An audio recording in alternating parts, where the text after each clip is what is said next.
Bloomberg Audio Studios. Podcasts, radio, news. For more on private equity markets, we're joined by Troy Gayeski, FS Investment's Chief Market Strategy. At FS Investments, he's known for a campaign called The Time for Alts Is Now. Troy, great to have you with us here on this day after Christmas. We approach New Year's.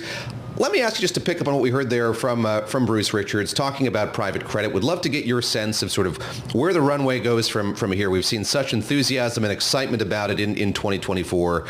Game out for us what you think 2025 looks like in terms of where private credit goes from here.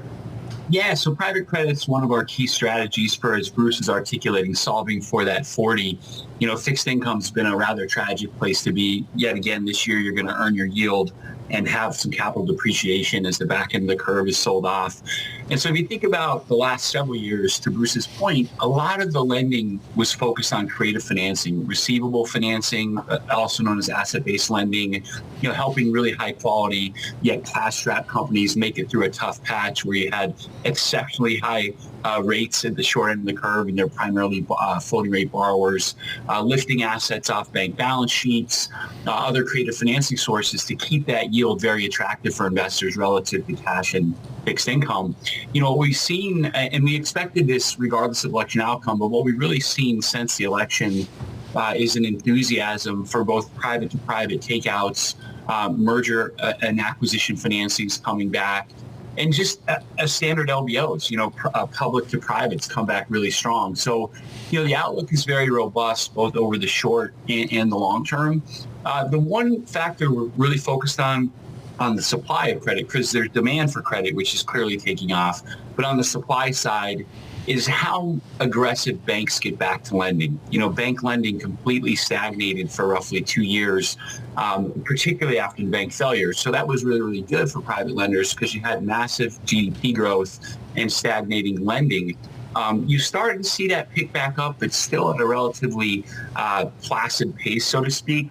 So we're hoping that banks continue to lend to lenders, as Bruce articulated, and allow private lenders to provide financing to the broader U.S. economy, particularly middle market corporations. Yeah, and Troy, early in my career, I was at the Chase Manhattan Bank at the TMT Group, and we were lending against air. There were no assets. There was no inventory.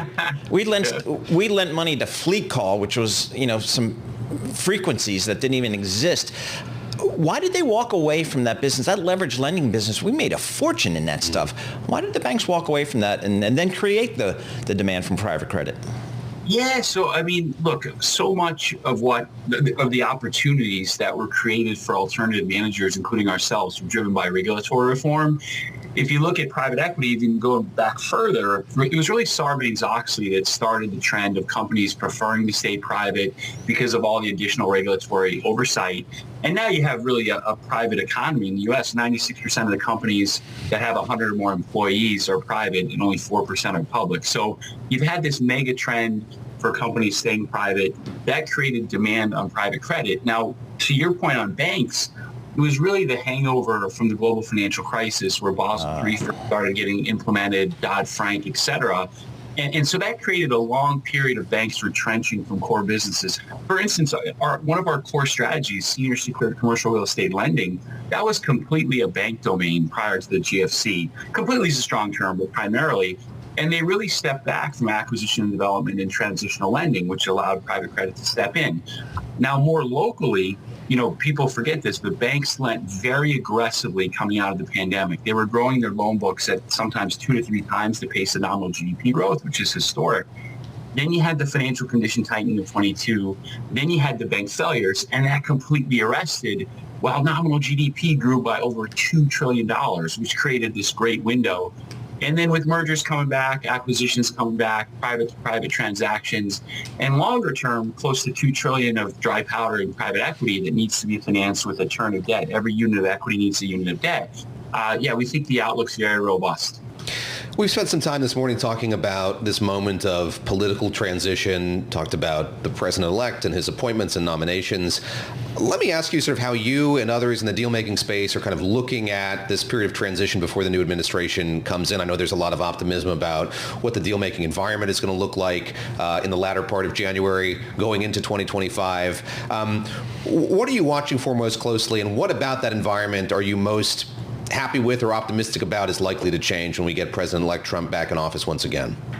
Yeah, so there's a whole host of policy issues that still need to be addressed. I mean, the most important is the extension of the Tax Cut and Jobs Act. That looks highly, highly likely, but is lurking as a left tail if we have political dysfunction.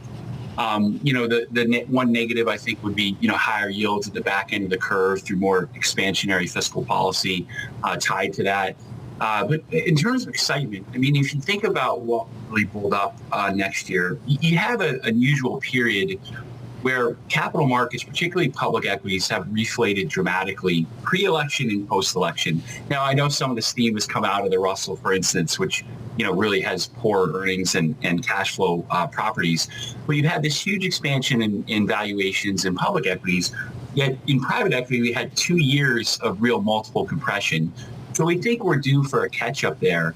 And then if you look at it at a deeper level, we always remind people, if you're investing in equity, you want to invest for growth. And where do you get growth, right? Well, the U.S., you had really strong nominal GDP growth.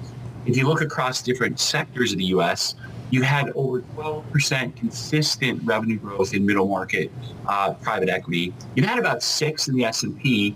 You've only had about 2% in the Russell. And when you go internationally, it's actually been negative over a long period of time.